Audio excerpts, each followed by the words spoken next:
सुबह मेरी आंख एक अजीब से शोर से खुली।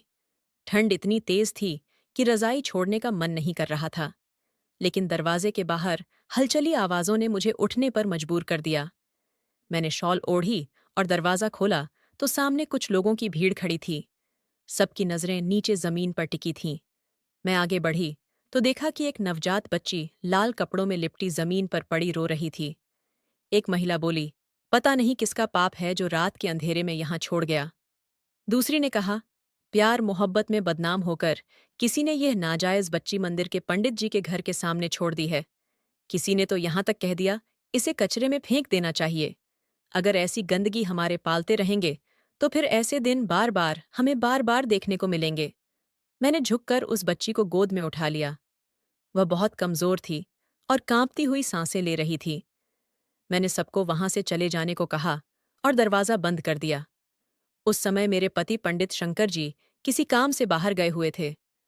मैंने सोचा कि जब वे लौटेंगे तो बात करूंगी, लेकिन मन के किसी कोने में मुझे एहसास था कि वे इस बच्ची को कभी स्वीकार नहीं करेंगे।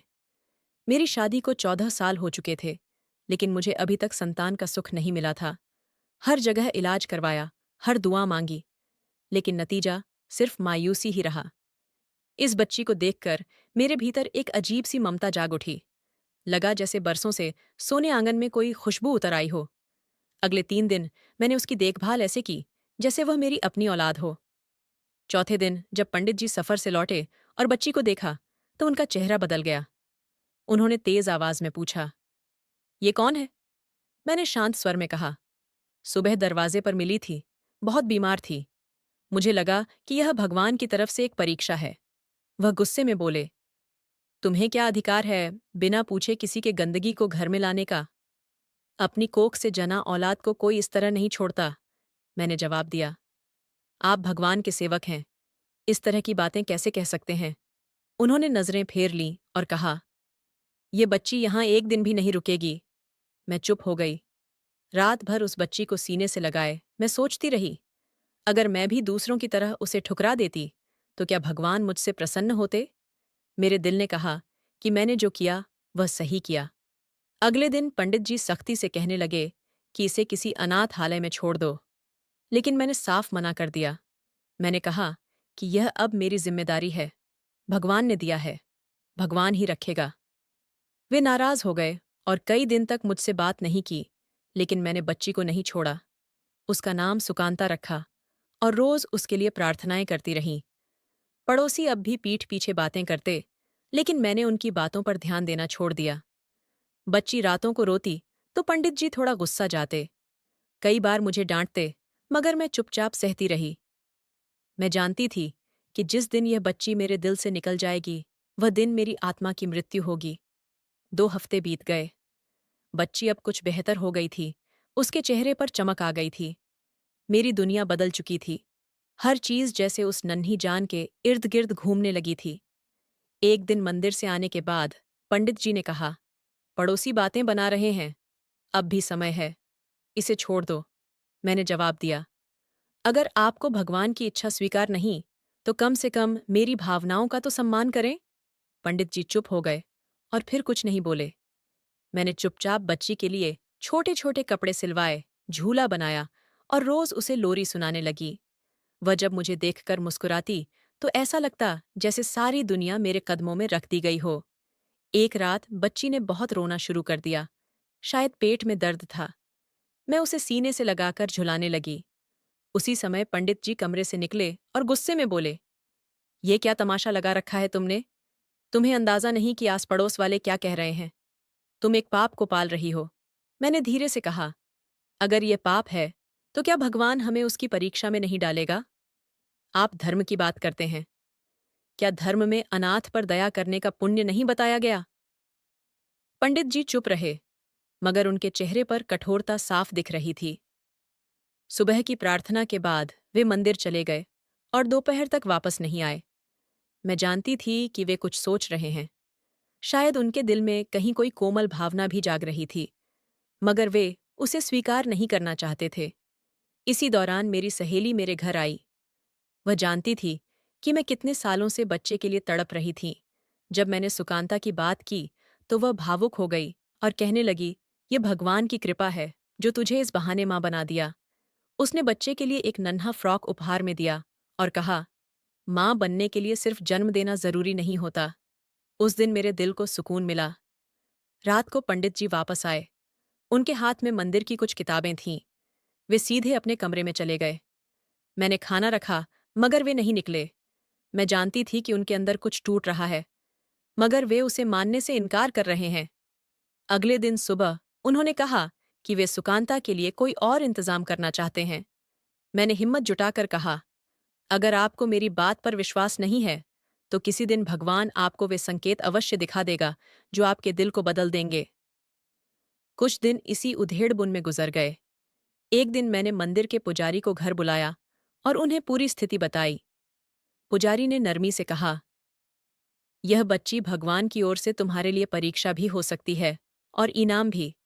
अनाथ के सिर पर हाथ फेरने वाले के हाथ स्वर्ग में चमकते हैं। पंडित जी सिर झुकाए सुनते रहे, लेकिन कुछ नहीं बोले। कुछ दिनों बाद परी को बुखार हो गया। मैं उसे लेकर अस्पताल गई। डॉक्टर ने दवा दी और कहा कि शरीर कमजोर है, ध्यान रखना होगा। मैं दिन रात उसकी देखभाल में लगी रही। पंडित जी ने भी यह देखकर थोड़ी नरमी दिखाई और रात को खाने पर पहली बार पूछा, सुकांता कैसी है? मैंने कहा, अब बेहतर है। लेकिन उनकी आंखों में अभी भी पूरी स्वीकृति नहीं थी। एक दिन मंदिर की समिति की बैठक हुई। पंडित जी के लिए भत्ते बढ़ाने का निर्णय हुआ। साथ ही एक श्रद्धालु ने बताया कि मंदिर वालों ने एक प्लॉट खरीदा है जिस पर पंडित जी के लिए मकान बनाया जाएगा। यह सुनकर पंडित जी बहुत प्रसन्न हुए। जब वह घर आए तो पहली बार चेहरे पर मुस्कान थी। उन्होंने बताया कि भगवान की कृपा हुई है। मंदिर वालों ने सेवा के बदले मकान देने का वादा किया है। मैंने कहा, आपने देखा, ये बच्ची हमारे लिए सौभाग्य लेकर आई है। उन्होंने नजरें चुरा लीं और कोई जवाब नहीं दिया। उस समय मुझे यह एहसास हो गया कि सच्चाई कभी-कभी इंसान के सामने होती है, लेकिन वह अपने अहम के अंधेपन में उसे देखने से इनकार कर देता है। एक महीने में पंडित जी की सख्ती कुछ कम हो गई। वे कभी-कभी बच्ची को दूर से देख लेते, लेकिन पास आने की हिम्मत नहीं करते। एक दिन समिति के पैसे निकलने की खबर सुनकर मेरे दिल में अजीब सी खुशी भर गई। कई महीनों से मैं समिति में पैसे जमा कर रही थी, लेकिन हर बार किसी और का नाम निकलता था, जैसे किस्मत मुझे चिढ़ा रही हो। इस बार जब नाम मेरा निकला, तो लगा जैसे भगवान ने मेरी यात्रा का फल दे दिया हो। पूरे 1.5 लाख मिले। सबसे पहला ख्याल सुकांता के लिए आया। उसकी दवाएं, कपड़े और कुछ जरूरी चीजें जो अब तक टाल रखी थीं, उन्हें पूरा करने की ठान ली। उसी दिन पंडित जी भी मंदिर से लौटे तो हाथ में मिठाई का डिब्बा था। मैंने हैरत से पूछा, ये खुशी किस बात की है? उन्होंने कहा, मंदिर के लोगों ने मिलकर यह निर्णय लिया है कि अब हम किराए के घर में नहीं रहेंगे। वे लोग चाहते हैं कि हमारे लिए एक निजी मकान बनाया जाए। मंदिर के पास ही एक जमीन खरीदी गई है। उन्होंने कहा, यह सेवा का इनाम है। मैं चुप रही, लेकिन मेरे दिल में एक आवाज थी जो बार बार कह रही थी कि यह सब इस मासूम बच्ची सुकांता की वजह से है। सुकांता मुश्किल से 2 महीने की थी, लेकिन उसकी मौजूदगी ने घर की खामोशी में जैसे रंग भर दिए थे। मैं हर दिन उसके साथ समय बिताती और समय का पता ही नहीं चलता। जब वह रात को रोती तो मैं उसे लोरी सुना देती और वह मेरे सीने पर सिर रखकर सो जाती। कमेटी के पैसों से मैंने उसके लिए झूला खरीदा, नया गद्दा बनवाया, कुछ गर्म कपड़े लिए और उसकी दवाइयों के लिए एक छोटा सा लॉकर रखा ताकि जरूरत के समय सब कुछ उपलब्ध हो। मुझे उन पैसों में अपनी जरूरतों से ज्यादा उस बच्ची का अधिकार दिखाई देता था। एक दिन मंदिर की कमेटी के अध्यक्ष ने पंडित जी को बुलाया और जमीन के कागज उनके हाथ में सौंप दिए। पंडित जी घर आकर चुपचाप बैठ गए। मैंने देखा कि उनकी आंखों में नमी थी। पूछा तो बोले, भगवान की कृपा से डर लगता है, क्योंकि हम पापी हैं। मंदिर के लोगों ने केवल सेवा के बदले हमें सम्मान दिया, लेकिन शायद वे नहीं जानते कि मेरे दिल में कितना बोझ है। मैंने चुपचाप उनका हाथ थामा और कहा, अगर दिल में बोझ महसूस हो रहा है तो उसे स्वीकार कर लेना चाहिए। इनकार करना जिद होती है। पंडित जी कुछ क्षण चुप रहे, फिर बोले, तुम्हारी जिद ने ही मुझे आज इस मुकाम तक पहुंचाया है। अगर मैं होता तो शायद कब का सुकांता को कहीं छोड़ आया होता। तुमने एक ऐसे पाप को अपने घर में रखा जिसे मैं सहन नहीं कर पाया। लेकिन शायद वही पाप हमारे लिए वरदान बन गया। मैंने कहा, अगर यह पाप होता तो भगवान हमारी झोली में खुशियां क्यों डालता?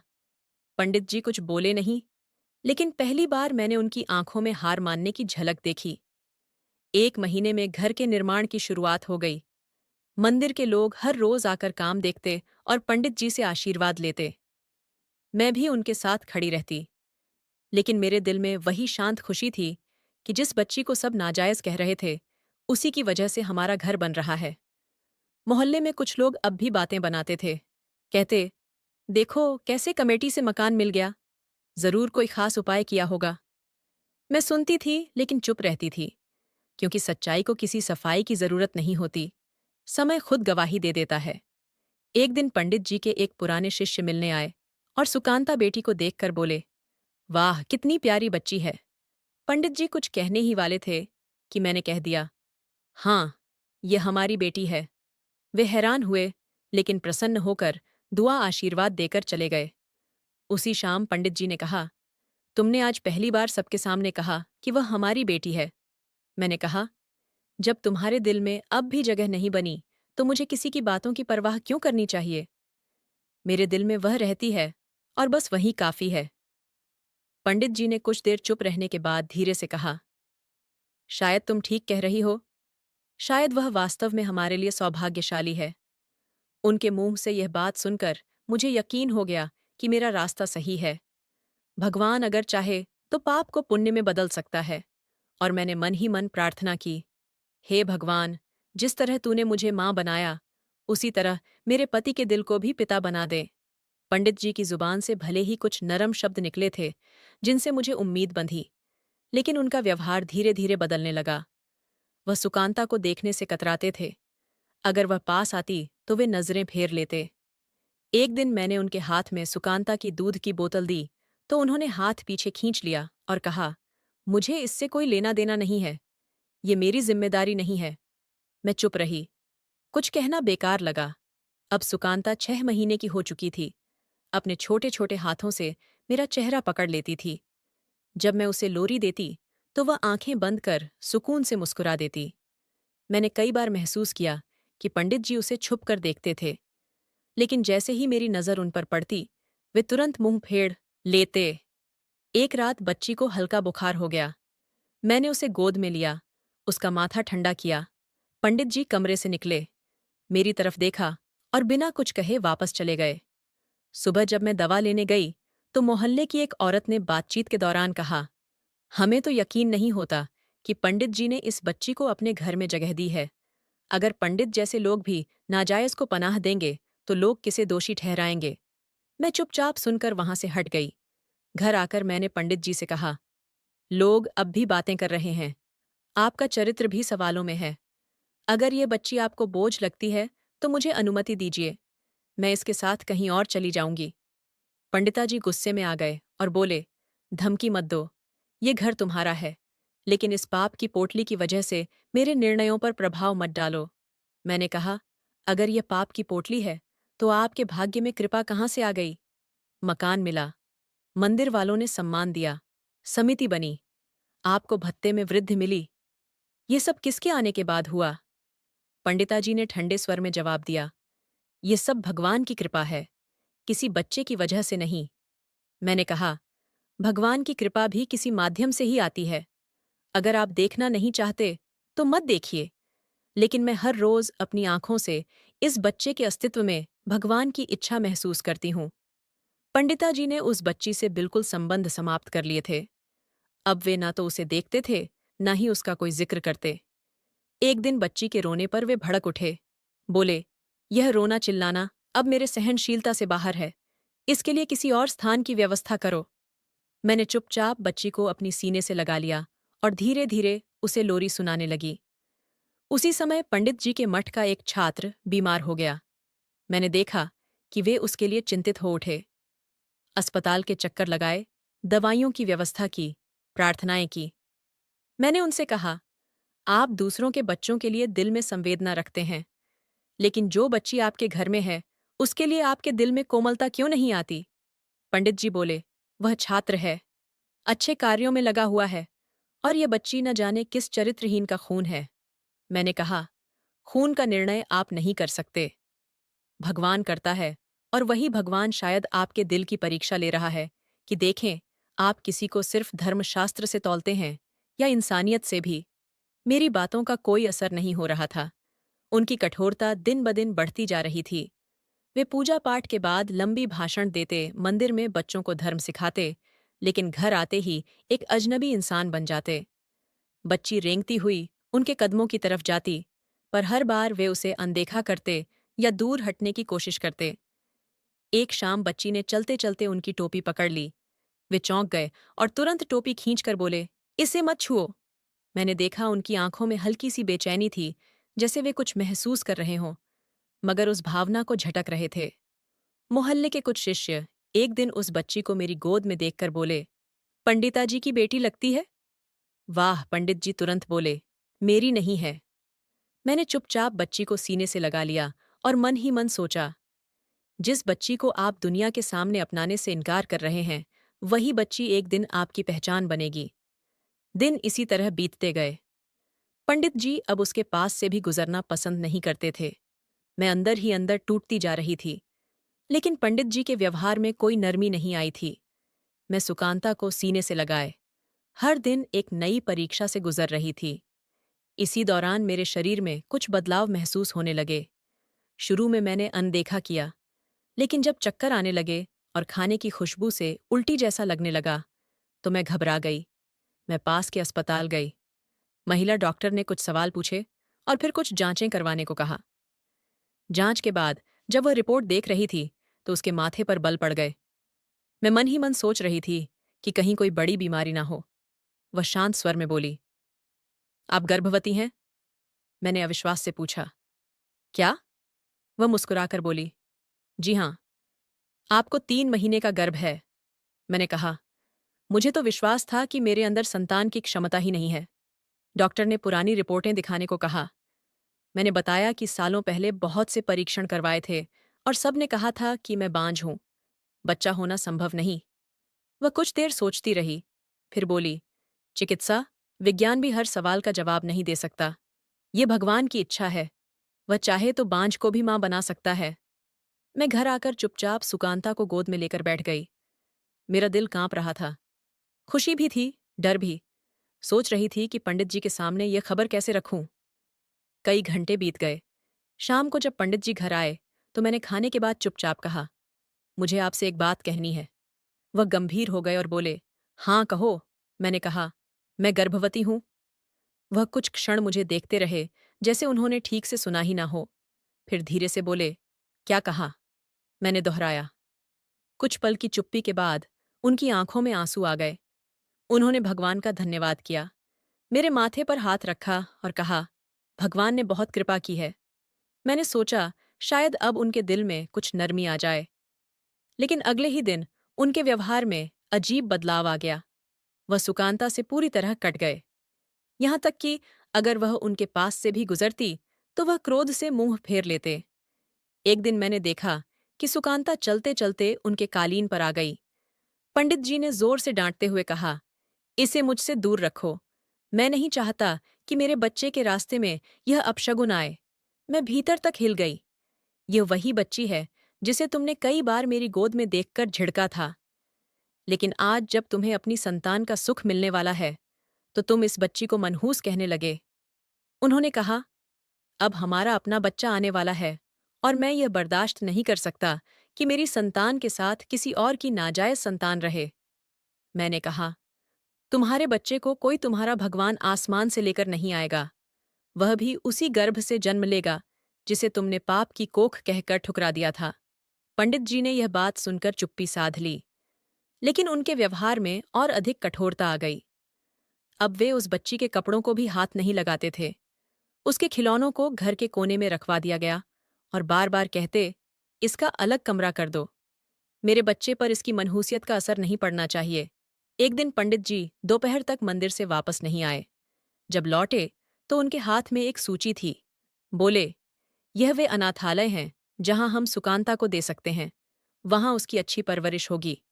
मैंने वह सूची उनके हाथ से लेकर फाड़ दी और कहा, जिस बेटी को देकर भगवान ने मुझे माँ बनाया, दुनिया का कोई भी संस्थान उसकी माँ नहीं बन सकता। मैंने फैसला कर लिया कि चाहे कुछ भी हो जाए, मैं अपनी दोनों संतानों में फर्क नहीं आने दूंगी। मेरे शरीर में एक नया बच्चा आकार ले रहा था, लेकिन मेरे दिल में सुकांता की जगह कोई नहीं ले सकता था। मुझे पता था कि पंडित जी नई बहस छेड़ने के लिए दिन का भी इंतजार नहीं करेंगे। सुबह की पूजा के तुरंत बाद नाश्ता करते हुए बोले, मुझे तुमसे साफ बात करनी है। अब समय आ गया है कि इस बच्ची के बारे में अंतिम फैसला लिया जाए। मैं चुपचाप उनकी तरफ देखती रही। उन्होंने बिना किसी नरमी के दो टूक अंदाज में कहा, मैं नहीं चाहता कि वह बच्ची हमारे नए घर में कदम रखे। मैंने कहा, वह सिर्फ एक बच्ची नहीं है, मेरी बेटी है, जिसे मैंने अपनी गोद में लिया, पाला, रातों को जागी, जिसके रोने पर मैं तचपी, वह मेरे अस्तित्व का एक हिस्सा है। उन्होंने गुस्से में कहा, वह तुम्हारा भ्रम है। असली संतान अब आने वाली है, और मैं चाहता हूं कि तुम्हारा सारा ध्यान हमारे बच्चे पर हो। मैंने कहा, क्या ममता और स्नेह बांटे जा सकते हैं? अगर मेरे भीतर माँ का भाव है, तो क्या वह सिर्फ एक बच्चे तक सीमित रह सकता है? पंडित जी ने गुस्से में खाना समेटते हुए कहा, मैं अब और बहस नहीं चाहता। या तो वह बच्ची इस घर से जाएगी या मैं। मैंने सब सुना, लेकिन चुप रही, क्योंकि अब मेरे पास कहने को कुछ नहीं बचा था। अगले कई दिनों तक वह मुझसे बात नहीं करते थे। सुकांता को मेरे कमरे में बंद कर दिया गया था। जब भी वह बाहर निकलती, पंडित जी रास्ता बदल लेते या वापस लौट जाते। मैं गर्भावस्था के अंतिम चरण में पहुंच चुकी थी। शरीर भारी हो रहा था, लेकिन असली बोझ दिल पर था। बच्ची दिन ब दिन बड़ी हो रही थी। अब वह रेंगते हुए मेरे पीछे आती और बोलने की कोशिश करती। माँ कहने लगी थी। एक दिन पंडित जी ने सुन लिया तो गुस्से से बोले, इसे मत सिखाओ कि तुम्हें माँ कहे। तुमने सिर्फ इसे उठाया है, जन्म नहीं दिया। ये शब्द मेरे लिए किसी तीर से कम नहीं थे, लेकिन मैं चुप रही। मैं जानती थी कि तर्क से दिल नहीं बदले जाते। प्यार के लिए धैर्य की जरूरत होती है। एक दिन मोहल्ले की एक और महिला आई और चुपके से कहने लगी, पंडित जी के मठ में यह बात फैल रही है कि वह इस बच्चे को अपने घर से निकालना चाहते हैं। लोग सवाल कर रहे हैं कि अगर वह धर्मगुरु होकर इतने कठोर हैं, तो आम लोग दया कहाँ से सीखेंगे। मैंने पंडित जी से इस बारे में बात की, तो उन्होंने गुस्से में दरवाजा बंद कर लिया और बोले, लोगों को तुमने जुबान दी है, तुम ही मेरी बातें उनके कानों तक पहुंचाती हो। मैंने कहा, मैंने कुछ नहीं कहा, लेकिन जो तुम्हारे व्यवहार में देख रहे हैं, वही तो बोल रहे हैं। उसी रात जब मैं बच्ची को सुला रही थी, पंडित जी कमरे में आए और बोले, आखिरी बार कह रहा हूं, कल इस बच्ची को किसी संस्था में छोड़ दो। तुम्हारी हालत भी ऐसी नहीं कि दो बच्चों का बोझ उठा सको। मैंने कहा, अगर मेरे दिल ने एक को स्वीकार किया है, तो दूसरा भी भगवान की ही देन है, और दोनों मेरे लिए समान है। उन्होंने कुछ पल मुझे देखा, फिर बोले, तुमने जो जिद की है, उसका परिणाम तुम ही देखोगी। अगले दिन पंडित जी ने एक रिक्शा बुलवाया और कहा, चलो इसे लेकर चलते हैं। मैंने सुकांता को सीने से लगाकर कहा, मैं इसे ले जा तो सकती हूँ, लेकिन किसी अनजान के हवाले नहीं कर सकती। वो बोले, तो फिर तुम अपने होने वाले बच्चे के साथ न्याय नहीं कर रही हो। मैं चुपचाप बच्ची को लिपटाए दरवाजे की ओर बढ़ी, लेकिन कुछ पल बाद लौट आई और बोली, मुझे अपनी ममता पर शक नहीं है, लेकिन आपकी नफरत ने मेरे कदम रोक लिए हैं। मैं यह कदम तब उठाऊंगी जब मेरे दिल में जरा भी शक होगा कि यह बच्ची मेरे लिए परीक्षा है। अब तक तो ये मेरी वरदान है। पंडित जी ने दरवाजा बंद करते हुए कहा, फिर याद रखना, अब मैं इस बच्ची के लिए कोई दया नहीं दिखाऊंगा। मेरी तरफ से वह इस घर में नहीं है। मैंने अपने ससुराल वालों से सलाह लेने का निश्चय किया। फोन पर अपनी बड़ी ननद से बात की और उन्हें सारी सच्चाई बताई। वह थोड़ी देर चुप रही, फिर बोली, बहन, माँ बनना आसान है, लेकिन किसी और के बच्चे को गोद लेकर माँ बनना सिर्फ भाग्यशाली लोगों के बस की बात है। तुम्हारे लिए मेरा सम्मान और बढ़ गया है। उनकी बातों ने मुझे हिम्मत दी। एक दिन सुकांता ने पंडित जी के सामने एक खिलौना रख दिया। उन्होंने सख्त लहजे में कहा, ले जाओ इसे यहां से। बच्ची डरकर मेरी तरफ भागी और मेरी गोद में छुप गई।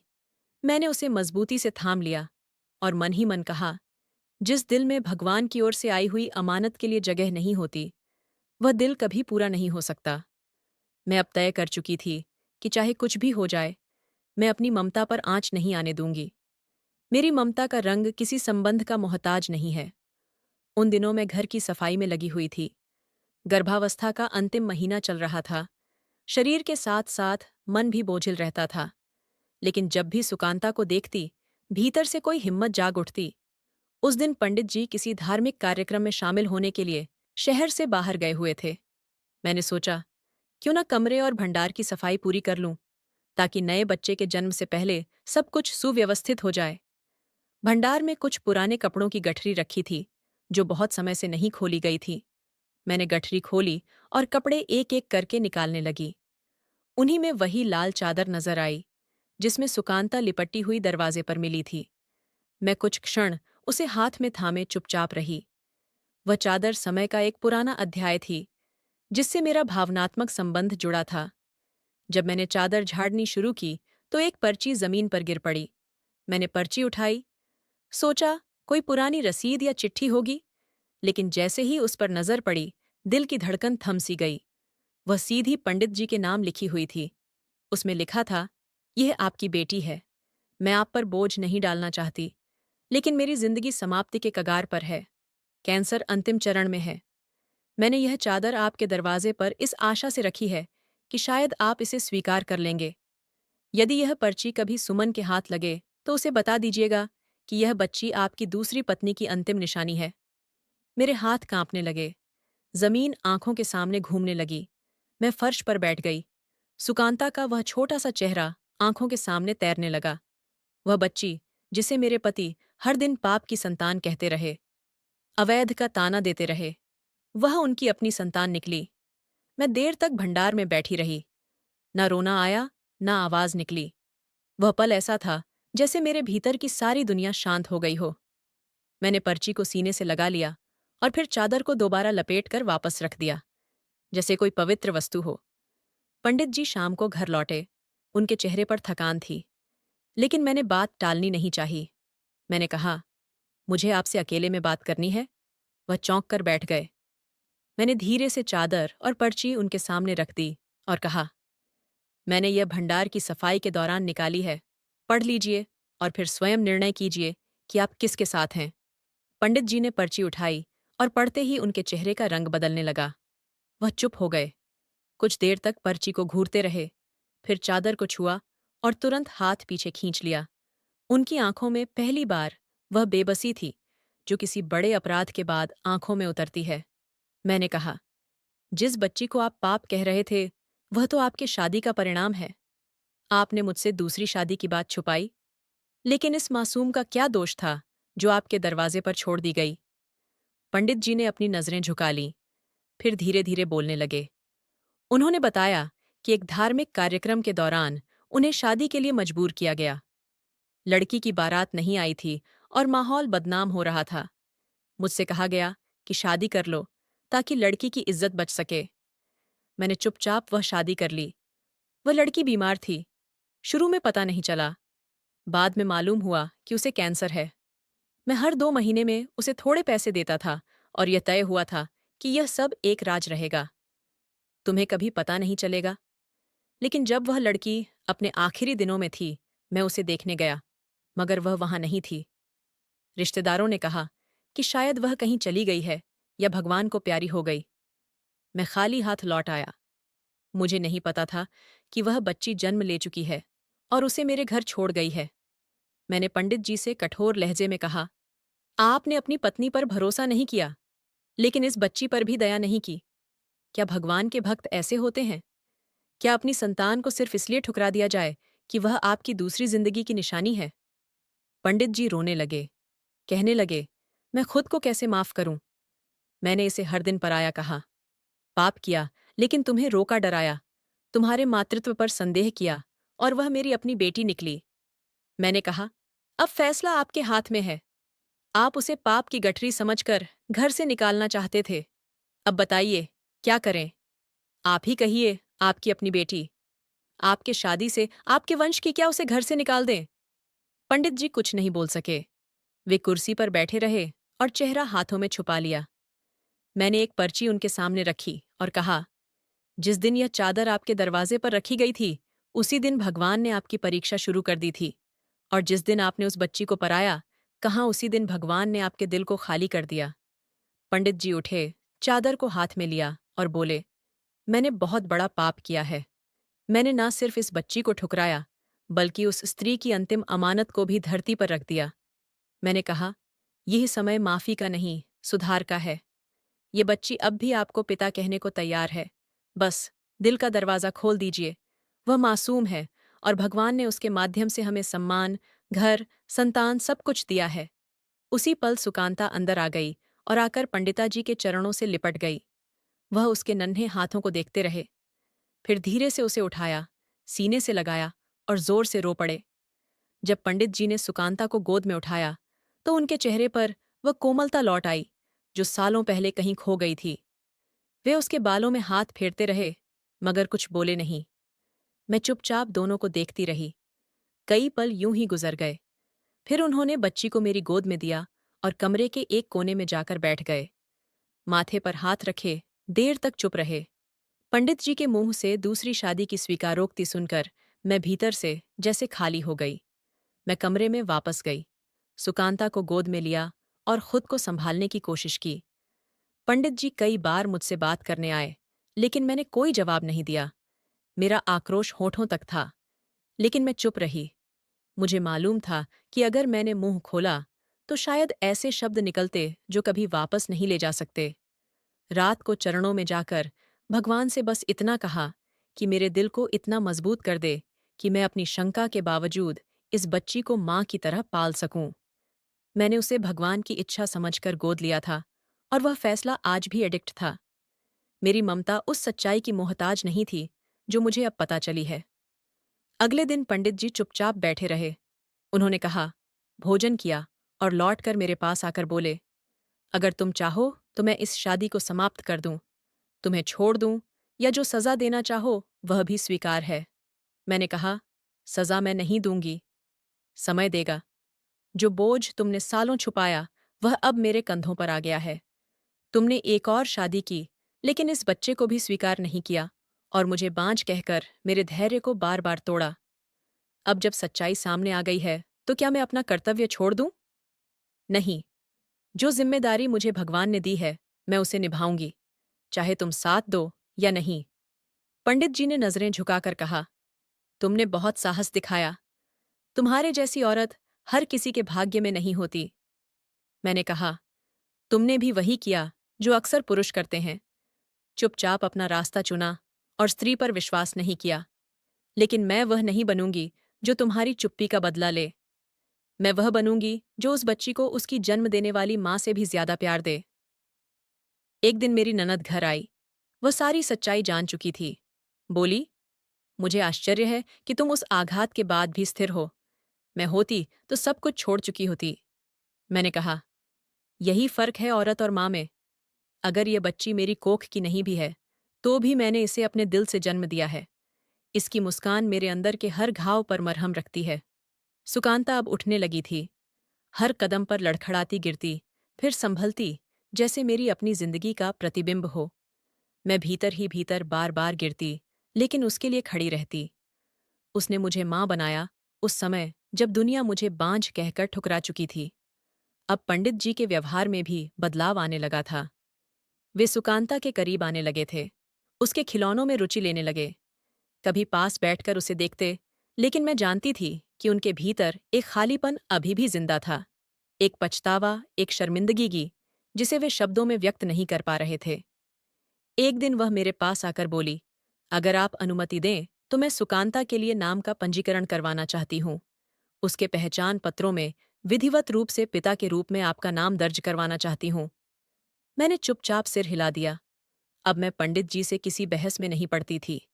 जब पंडित जी ने सुकांता के पहचान पत्रों में अपना नाम दर्ज करवाया, तो वह सिर्फ एक खाना भरने का काम नहीं था, बल्कि एक सच्चाई को स्वीकार करने का कार्य था, जिसकी गूंज जल्दी ही मोहल्ले में फैल गई। लोग जो पहले केवल अंदाजे लगा रहे थे, अब सवाल करने लगे। मंदिर के बाहर औरतों की बैठकों में, बाजार की गलियों में हर जगह बात होने लगी कि पंडित जी ने दूसरी शादी की है, और अब उनकी एक बेटी भी है जो सालों से छुपाई गई थी। कुछ लोग हैरान थे, कुछ नाराज, और कुछ ने मेरी ओर उंगलियां उठाना शुरू कर दी। जब मैं मंदिर के गेट से होकर घर आती तो औरतें फुसफुसाती, कुछ मुंह फेर लेती। एक दिन सब्जी वाले ने कहा, बीबी जी, आप तो बहुत नेक थीं, ये सब छुपाया गया। मैंने कुछ नहीं कहा, बस चुपचाप सब्जी लेकर आगे बढ़ गई। मोहल्ले की एक औरत मेरे घर आई और बोली, हमें तो लगा था आप एक मिसाल है, ये क्या निकली? मैंने कहा, अगर किसी अनाथ बच्ची की परवरिश करना गुनाह है, तो हाँ, मैं वही हूं जो तुम सोच रही हो। वह कुछ देर चुप रही, फिर कहने लगी, पर जिस मर्द ने आपको सालों धोखे में रखा, उसे कैसे माफ किया? मैंने कहा, माफ करना, इसलिए नहीं कि वह माफी के योग्य था, बल्कि इसलिए कि मैं खुद को सुकून देना चाहती थी। अगर मैं बदला लेती, तो शायद आज सुकांता को माँ का प्यार ना मिल पाता। लोगों के सवालों से ज्यादा पंडित जी की चुप्पी मुझे परेशान करने लगी थी। वह घर आकर चुप रहते, मंदिर जाते, लेकिन आंखों में लगातार शर्मिंदगी की रहती। एक दिन मैंने कहा, अगर अब सब कुछ उजागर हो चुका है, तो छुपाने का क्या फायदा? मंदिर के लोगों से बात करो, सफाई दो। उन्होंने सिर झुकाकर कहा, मैं हर दिन अंदर से टूट रहा हूं, लेकिन जितना हौसला तुम रखती हो, उतना मेरे बस में नहीं। इसी दौरान मेरी गर्भावस्था के अंतिम चरण शुरू हो चुके थे। शरीर के साथ साथ मन भी बोझिल होता जा रहा था। सुकांता मेरे पीछे पीछे फिरती। अब वह बोलना सीख गई थी। छोटे छोटे वाक्य बोलती, मेरी गोद में आकर सो जाती। एक दिन उसने पूछा, माँ, सब लोग हमें बुरा क्यों कहते हैं? मैंने कहा, बेटी, सच बोलने वालों को दुनिया हमेशा बुरा कहती है, लेकिन जो सच के साथ होते हैं, उन पर भगवान का बड़ा कृपा होता है। अब मेरी हालत ऐसी हो चुकी थी कि मैं ज्यादा देर तक खड़ी भी नहीं रह सकती थी।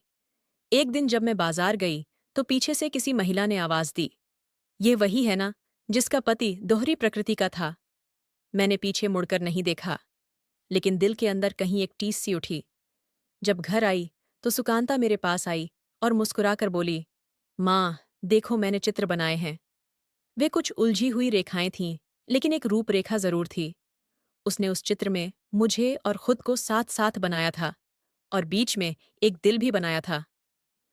मैंने वह कागज अपने सीने से लगा लिया। कुछ दिन बाद मंदिर के मुख्य पुजारी, जो पंडित जी से वरिष्ठ थे, हमारे घर आए। उन्होंने कहा, बेटी, तुमने बहुत कुछ सहा है, लेकिन जो किया है वह हर महिला नहीं कर सकती। मैंने जवाब दिया, मैंने केवल अपना कर्तव्य निभाया है। उन्होंने कहा, तुमने एक टूटते रिश्ते को केवल संभाला ही नहीं, बल्कि उसे नई नींव भी दी है। ये बच्ची भले ही तुम्हारी अपनी संतान ना हो, लेकिन तुमने उससे जो संबंध बनाया है, वही असली रक्त संबंध जैसा है। उस बातचीत के कुछ ही दिनों बाद पंडित जी ने मंदिर में सार्वजनिक रूप से घोषणा की। उन्होंने सबके सामने अपनी दूसरी शादी, बच्ची और मेरे साथ की गई अन्याय की बात को स्वीकार किया। कुछ लोग हैरानी से देखने लगे, कुछ बिना सुने ही चले गए, लेकिन कुछ ने उनके हाथ चूमे और कहा, आपने सच बोलकर अपनी इज्जत वापस पा ली।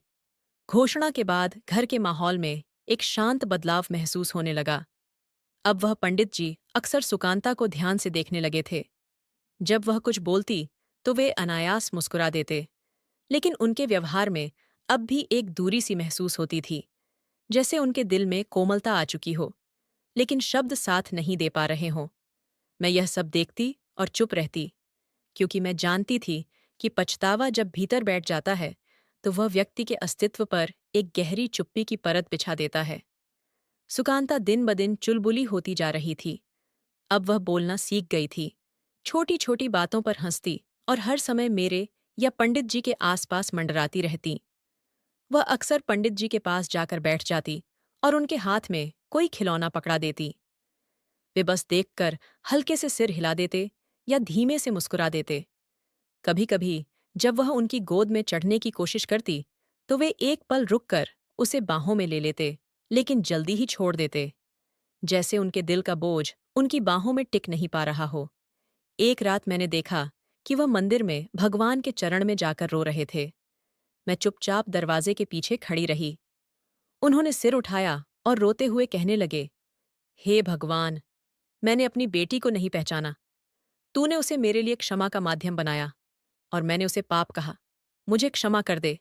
यह पहला अवसर था जब मैंने उनके मुंह से वे वाक्य सुने, जिन्हें मेरा हृदय सालों पहले महसूस कर चुका था। उसी दिन सुबह वे मंदिर नहीं गए, चुपचाप बैठे रहे। सुकांता उनके पास आई, उनके घुटनों पर छड़ी और अपने नन्हे हाथों से उनके चेहरे को छूने लगी। पंडित जी ने उसे पकड़कर अपनी गोद में बैठा लिया। बच्ची ने खुशी से खिलखिलाकर हंसी और उनकी दाढ़ी पकड़ ली। मैं दरवाजे पर खड़ी थी। पंडित जी की आंखें आंसुओं से भर गईं। उन्होंने बच्ची को सीने से लगाया और उसके माथे पर चूम लिया। फिर उन्होंने उसे गोद में लेकर मुझे बुलाया। मैं अंदर आई तो उन्होंने कहा, सुमन, आज पहली बार दिल हल्का लगा है। मैंने सालों इस मासूम से वह छीनने की कोशिश की जो उसका अधिकार था। मैंने उसे अपनी बेटी कहने में देर कर दी, लेकिन आज वह शब्द स्वयं होठों पर आ गया। मैंने कहा, भगवान के यहाँ देर है, अंधेर नहीं। जिस पल आपके दिल में कोमलता आई, उसी पल इस बच्ची ने आपको अपना पिता मान लिया। उस दिन के बाद पंडित जी का बच्ची के प्रति व्यवहार पूरी तरह बदल गया। वह अब उसे मंदिर ले जाते, रास्ते में खिलौने दिलाते और उसे गोद में लेकर लोगों से मिलवाते। मोहल्ले वालों ने भी उस बदलाव को महसूस किया। कुछ ने सराहना की, कुछ ने नहीं, बस चुप रहना बेहतर समझा। लेकिन एक बात स्पष्ट थी, पंडित जी ने अपनी बेटी को दिल से स्वीकार कर लिया था। सुकांता ने भी उस परिवर्तन को तुरंत महसूस किया। वह पंडित जी को अब बाबा कहकर बुलाने लगी, और जब वह जवाब देते तो उसकी खुशी देखने लायक होती। वह उनके कंधे पर सिर रखकर सो जाती और मैं चुपचाप देखती, जैसे वर्षों बाद कोई प्रार्थना पूरी हुई हो। चंद हफ्तों बाद मेरा बेटा पैदा हुआ, स्वस्थ, सुंदर और शांत स्वभाव वाला। मैंने उसका नाम सूरज रखा। जब मैंने सुकांता को सूरज के पास लिटाया तो उसने उसे चूम कर कहा, ये मेरा भाई है ना? मैंने हाँ में सिर हिलाया। वह खुशी से तालियां बजाने लगी। मेरा दिल भर आया। मेरे लिए दोनों बच्चे एक जैसे थे। मैंने कभी उनमें कोई भेदभाव नहीं किया, न किसी से कम या ज्यादा प्यार किया। पंडित जी भी नियमित रूप से दोनों बच्चों के साथ समय बिताते थे। कभी सुकांता को मंदिर ले जाते, तो कभी सूरज को गोद में उठाकर लोरियां सुनाते। उन्होंने पहली बार अपने उपदेश में अनाथों पर दया की बात इतनी कोमलता से की कि शिष्य हैरान रह गए। मोहल्ले वालों का व्यवहार भी धीरे धीरे बदलने लगा। जो औरतें पहले कान्हा फूंसी में मेरा जिक्र करती थीं, अब नमस्ते करके गुजरने लगीं। कुछ ने तो आकर माफी भी मांगी। सुकांता यह अब स्कूल जाने लगी थी। वह बाकी बच्चों से अधिक बुद्धिमान थी। मठ की बच्चियों में भी उसका नाम सम्मान से लिया जाता था। पंडित जी ने उसके लिए विशेष धार्मिक शिक्षा का प्रबंध किया और कहते थे, यह मेरी आंखों की सुकांता है। पंडित जी अब पहले से बिल्कुल बदल चुके थे। एक दिन मोहल्ले के कार्यक्रम में पंडित जी ने कहा, कभी कभी भगवान हमारे दरवाजे पर ऐसी अमानत छोड़ता है जो हमें परीक्षा लगती है, लेकिन वही परीक्षा हमारी जिंदगी बदल देती है। लोग हमारे कर्मों का हिसाब नहीं पूछते, वे हमारे सच्चे व्यवहार से हमें पहचानते हैं। मैंने कभी दोनों बच्चों में भेद नहीं किया। अगर सूरज के लिए खिलौना आया तो सुकांता के लिए भी आया। अगर सूरज के लिए कपड़े सिलवाए तो सुकांता के लिए भी। मैं दोनों को अपनी दुआओं में बराबर शामिल करती थी। वे दोनों मेरे दिल के दो कोने थे, अलग नहीं बल्कि एक मुकम्मल। अब घर में पहले से भी ज्यादा शांति और सुकून था। मुझे महसूस हुआ कि जो खामोशी वर्षों से दीवारों में गूंजती थी, वह अब प्यार की मुस्कानों में बदल गई है। मेरी कुर्बानी, मेरी खामोशी और मेरे सब्र का फल अब मुझे अपने बच्चों के चेहरों पर दिखता था। पंडित जी ने मंदिर की पुस्तकालय में सुकांता के नाम से एक कोना समर्पित किया, जहां वे बच्चियों के लिए योग्य किताबें रखते थे। उनका कहना था, मेरी बेटी सिर्फ गीता याद करने वाली नहीं बनेगी, वह विद्वान बनेगी, धर्म और दुनिया दोनों का ज्ञान रखने वाली। एक दिन सुकांता मेरे पास आई और बोली, माँ, जब मैं छोटी थी तो आपने मुझे क्यों अपनाया? मैंने उसे गोद में लेकर कहा, बेटी, उस दिन भगवान ने मेरे दिल में तुम्हारे लिए माँ का दर्द डाल दिया था, और जिस दिल में भगवान कोई दर्द डाल दे, वह कभी गलत नहीं होता। पंडित जी ने सुकांता के इसी सवाल पर एक बात कही जो आज भी मेरे दिल में गूंजती है। जिस दिन मैंने अपनी बेटी को गोद में उठाया और रोया था, वह मेरी जिंदगी की पहली माफी थी जो मैंने खुद से मांगी। महीने सालों में बदलते गए। सूरज स्कूल जाने लगा और सुकांता मठ के साथ साथ स्कूल में भी बेहतरीन प्रदर्शन कर रही थी। मैं अक्सर शाम को आंगन में बैठकर सोचती थी, अगर उस दिन दरवाजे पर पड़ी उस बच्ची को देखकर दिल मोड़ लिया होता, या लोगों की बातों में आकर किसी संस्था को सौंप दिया होता, तो शायद आज भी मैं खाली झोली लिए भगवान से सवाल करती रहती। एक दिन सुकांता मुझसे कहने लगी, माँ, क्या मैं आपकी अपनी नहीं हूं? मैंने उसका चेहरा थाम कर कहा, बेटी, अगर माँ बनना सिर्फ जन्म देने से होता, तो भगवान माँ का दर्जा इतना ऊंचा न करता। मैंने तुम्हें अपने दिल से जन्म दिया है, और दिल की कोख शरीर की कोख से कहीं अधिक पवित्र और मजबूत होती है। मैंने दोनों बच्चों को बराबर प्यार दिया, बराबर पाला, और उनके बीच कभी कोई भेद नहीं आने दिया। मुझे पता था कि अगर कहीं भी मैंने मोहब्बत में कमी की, तो वह मेरी उपासना को खा जाएगी।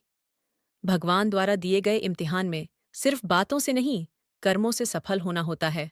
समय बीतता गया। सुकांता बड़ी हो गई। सूरज भी धर्म और दुनियावी दोनों ज्ञान में आगे बढ़ रहा है।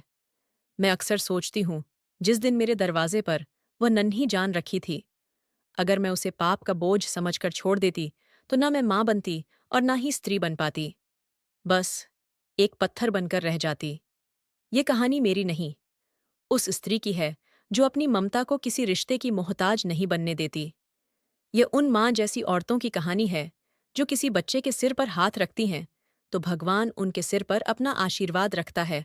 और यह संदेश उन सभी लोगों के लिए है जो रिश्तों को सिर्फ खून के पैमाने से मापते हैं।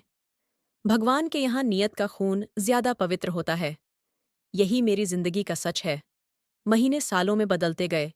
सूरज स्कूल जाने लगा, और सुकांता मठ के साथ साथ स्कूल में भी बेहतरीन प्रदर्शन कर रही थी। मैं अक्सर शाम को आंगन में बैठकर सोचती थी, अगर उस दिन दरवाजे पर पड़ी उस बच्ची को देखकर दिल मोड़ लिया होता, या लोगों की बातों में आकर किसी संस्था को सौंप दिया होता, तो शायद आज भी मैं खाली झोली लिए भगवान से सवाल करती रहती। एक दिन सुकांता मुझसे कहने लगी, माँ, क्या मैं आपकी अपनी नहीं हूं? मैंने उसका चेहरा थाम कर कहा, बेटी, अगर माँ बनना सिर्फ जन्म देने से होता, तो भगवान माँ का दर्जा इतना ऊंचा ना करता। मैंने तुम्हें अपने दिल से जन्म दिया है, और दिल की कोख शरीर की कोख से कहीं अधिक पवित्र और मजबूत होती है। मैंने दोनों बच्चों को बराबर प्यार दिया, बराबर पाला, और उनके बीच कभी कोई भेद नहीं आने दिया। मुझे पता था कि अगर कहीं भी मैंने मोहब्बत में कमी की, तो वह मेरी उपासना को खा जाएगी। भगवान द्वारा दिए गए इम्तिहान में सिर्फ बातों से नहीं, कर्मों से सफल होना होता है। समय बीतता गया। सुकांता बड़ी हो गई। सूरज भी धर्म और दुनियावी दोनों ज्ञान में आगे बढ़ रहा है। पंडित जी का स्वास्थ्य अब पहले जैसा नहीं रहता था। बढ़ती उम्र के साथ उनकी आध्यात्मिक यात्रा और भी गहरी हो गई थी, लेकिन उनकी आंखों में आज भी उस अपराध का हल्का सा बोझ दिखता था जो उन्होंने वर्षों पहले किया था। वह सुकांता को देखते, मुस्कुराते, लेकिन उनके शब्द आज भी सावधानी से चुने जाते थे, मानो डरते हो कि कहीं कोई गलत बात उनके सच्चे पश्चाताप को धूमिल न कर दे। एक शाम मठ में एक बड़ा धार्मिक आयोजन था। पंडित जी ने मुख्य आसन पर बैठकर प्रवचन शुरू किया।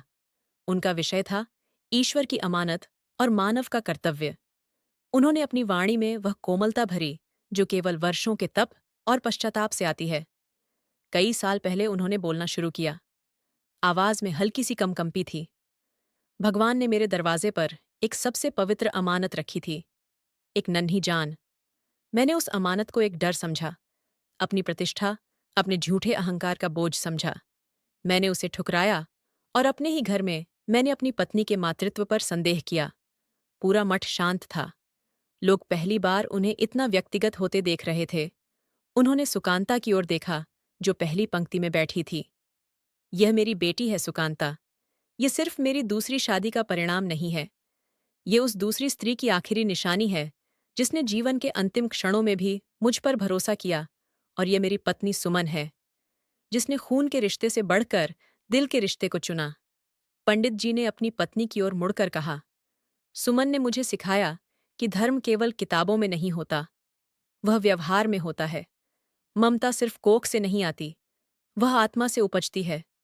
मेरी जिद ने हमारे घर को तोड़ने की कगार पर ला दिया था, लेकिन सुमन के धैर्य और निस्वार्थ प्रेम ने इसे एक मंदिर बना दिया।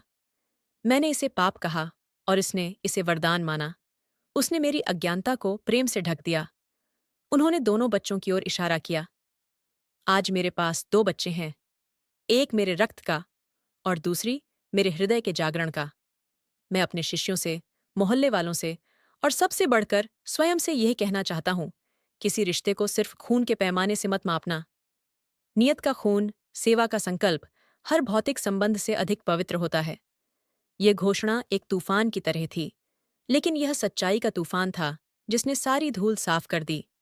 इसके बाद किसी को कोई सवाल नहीं बचा। पंडित जी ने अपनी सबसे बड़ी गलती को अपनी सबसे बड़ी शिक्षा बना दिया था। कुछ वर्षों बाद पंडित जी शांतिपूर्वक ब्रह्मलीन हुए। उनकी अंतिम यात्रा में सुकांता और सूरज दोनों ने कंधे से कंधा मिलाकर उनका साथ दिया। सुकांता अपनी विलक्षण बुद्धि और धार्मिक ज्ञान के कारण मठ की मुख्य संरक्षिका बनी। उसने पंडित जी के अधूरे काम को पूरा किया और धर्म को व्यवहार और दया से जोड़ने की उनकी शिक्षा को आगे बढ़ाया। सूरज ने सांसारिक शिक्षा पूरी की, लेकिन उसका मन भी समाज सेवा में लगा रहा। वे दोनों भाई बहन दो अलग अलग रास्तों पर चलते हुए भी एक दूसरे के सबसे बड़े समर्थक रहे। एक दिन सूरज ने अपनी बहन से कहा, दीदी, माँ में इतनी हिम्मत कहाँ से आई? वह इतने बड़े धोखे को भी प्रेम से क्यों जीत पाई? सुकांता ने मुस्कुराकर जवाब दिया, माँ कहती हैं, बेटा, रिश्तों का सबसे बड़ा सच यह है कि वे अपनों से नहीं बनते, वे इंसान के अपने संकल्प से बनते हैं। उन्होंने कभी यह नहीं देखा कि पंडित जी कौन है या मैं किसकी बेटी हूं। उन्होंने केवल यह देखा कि मैं एक मासूम आत्मा हूं जिसे प्रेम की जरूरत है। माँ की ममता, भाई, किसी संबंध का मोहताज नहीं होती। वह तो बहती हवा की तरह है जो हर फूल को अपनी खुशबू देती है, ये जाने बिना कि वह फूल कहाँ उगा है। मैं यह सब सुन रही थी। मेरी आंखों में नमी थी, लेकिन दिल में असीम शांति। मैंने अपने बच्चों को सीने से लगा लिया। ये कहानी मेरी नहीं, उस स्त्री की है जो अपनी ममता को किसी रिश्ते की मोहताज नहीं बनने देती। यह उन माँ जैसी औरतों की कहानी है जो किसी बच्चे के सिर पर हाथ रखती हैं तो भगवान उनके सिर पर अपना आशीर्वाद रखता है। और यह संदेश उन सभी लोगों के लिए है जो रिश्तों को सिर्फ खून के पैमाने से मापते हैं। भगवान के यहाँ नियत का खून ज्यादा पवित्र होता है। यही मेरी जिंदगी का सच है। ममता जन्म की मोहताज नहीं होती, वह स्वीकार की मांग करती है। जीवन में असली धर्म वही है जो हमें अमानत को वरदान समझने का साहस देता है। क्या आप जानना चाहेंगे कि इस अनुभव ने मुझे अपने बेटे सूरज के पालन पोषण में किस तरह मदद की? मेरी कहानी का अंत एक सीख है, जो दुख तुम्हें दूसरों का लगता है वही तुम्हें भगवान के और करीब ले जाता है। कभी किसी को पाप की गठरी मत समझो, क्या पता वह तुम्हारे लिए रहमत का दरवाजा हो। अगर आप हमारे चैनल पर नए हैं तो सब्सक्राइब जरूर करें और नोटिफिकेशन बेल दबाएं ताकि अगली अपडेट सबसे पहले आपको मिले। धन्यवाद।